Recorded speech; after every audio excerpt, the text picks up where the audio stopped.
Hello everybody, welcome to Sam's Doing Stuff. What am I doing today? Well, I'm going to show you how to dump an IBC tote with an excavator.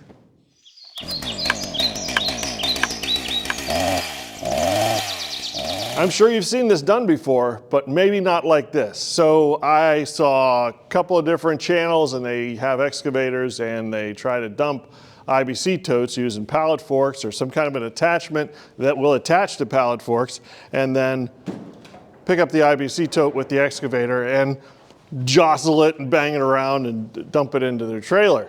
I don't want to do that. First of all, the attachments for the excavator are extremely expensive, and you got to switch out the bucket so you can put the pallet forks on. I don't want to mess with all that. I want to use the excavator the way it is. I am also cheap, or you might say frugal. So I want to do this with stuff that I already have or that is very inexpensive. Now, I've got a couple of these Harbor Freight straps. They're rated at 6,600 pounds a piece, and they may not be worth 6,600 pounds right now. Who knows? But they'll lift an IBC tote, that's for sure. And the only thing I really had to buy was I bought a 10-foot section of chain that already had hooks on it off of Amazon. I think it was less than 50 bucks. And I've got some other chains that I already had. But I'm going to make this all hopefully work into a sling that's going to lift and tip and dump the IBC tote. Okay, here we go, attempt number one. What I've done here is I've taken one of those Harbor Freight straps and I put it through the bottom.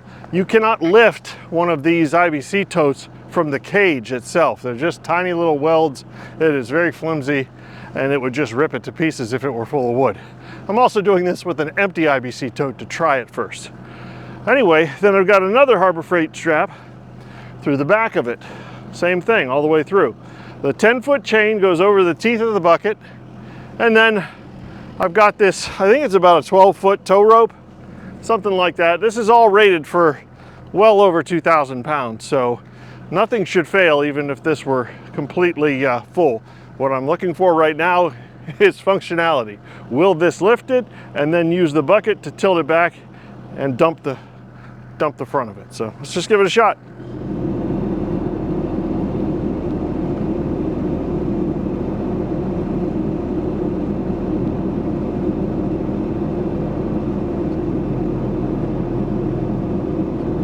Gotta be, yeah, it's not gonna work. Okay, so it's lifted it. It's kind of difficult to keep it, you know, level. By the way, there's a grab hook welded on the back of the bucket there, which is making this possible. So this rope goes on the outside of the frame. May need to put a piece of 2x4 across here to keep it from crushing the basket when there's weight in it. We'll do that. Then it's important to have the chain on the back in an A-frame up to that center tooth. It's much less likely to fall off, and that seems to be working. Now, the idea of dumping it is simply, you know, scooping that bucket back, curling the bucket back, and that'll lift the back end of the basket and allow the front end to dump. Let's try that next. Another difficulty is going to be getting enough height. That is about the maximum height I can get this. And then tilt the or curl the bucket back, and it should dump it. It's perfect. Well, that part works. That's good. Well, after very thorough thought and consideration, I'm going to chalk this up as a fail. It was a good try. The biggest concern, number one, is the lack of height. I cannot lift this basket up high enough with the excavator and keep it, you know, keep the bucket at the right angle and keep the boom at the right angle and then lift the whole thing up. It really only gets about 2 feet off the ground or so, and that's just not good enough. Now, I do have the loading dock area and I could drive the excavator into the trailer and then dump it into the trailer, but if I'm going to do that, I might as well use the 3-point hitch on the tractor and drive the basket in and just push it out by hand, which is probably what I'm going to do, to be honest, or at least take enough out of it that I can lift it with the forks and then dump it. But there's going to definitely be a more time effect, less difficult, just less complicated way with the tractor than with the excavator. And the way it's holding it right now, it's an empty basket, you know, but you can't do that when it's full. If this basket were full, it would just rip that top bar right off. So that's not going to work. Yeah, it was a good try, and in theory it worked. In theory, you know, it did dump it, and I could lift a full basket of it that way, and I could dump it out onto the ground, but dumping it into the trailer is what I needed to do. So anyway, it was a good try. Let's move on to something else. Well, since I've got it out and running, let's use it a little bit. Yeah, so since I got the excavator out, I guess I might as well move some logs in place to get them cut up. Certainly know it can handle that.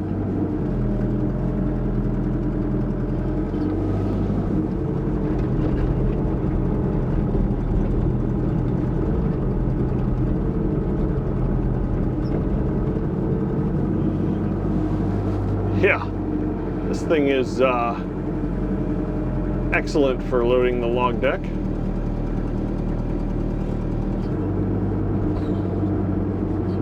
There we go.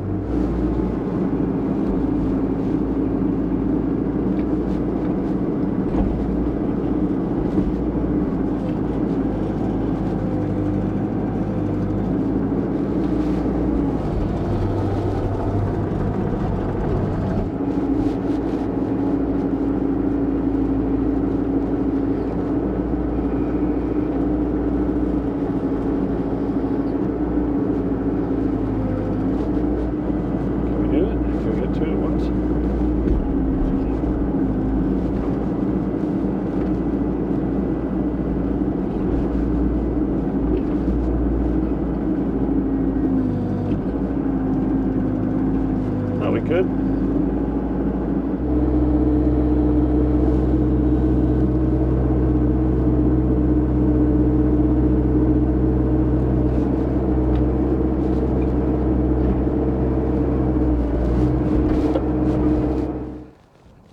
Well, that certainly was easy. Yeah, that's something I can use the excavator for in the winter. Loading the log deck. Yeah, excavator's back in the game. All right, back inside the barn, out of the elements. So what did we learn from this whole thing? Can we manage IBC totes with an excavator? Yes, but sometimes just because you can doesn't mean you should. Now there's the cost factor. We already talked about this at the beginning of the video. If I bought an attachment for that thing to be able to manage the IBC totes with pallet forks, you know, an SSQA adapter of some sort. Yeah, thousands. I looked them up. Probably $3 grand, easy at the end of the day. And that machine that I want to buy that's going to solve all my problems.